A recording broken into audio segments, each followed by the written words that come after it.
Did you know that in yoga there is not a right way to do things and a wrong way to do things?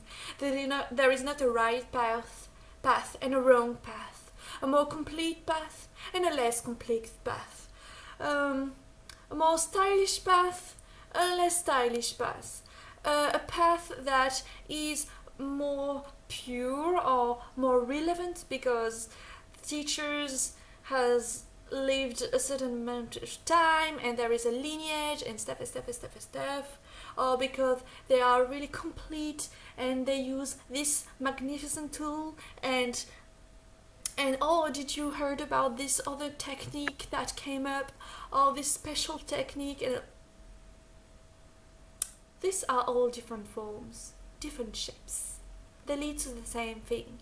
The shape has no importance at all. The thing is what resonates and what doesn't.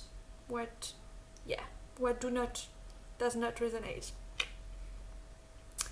The shape is not the thing.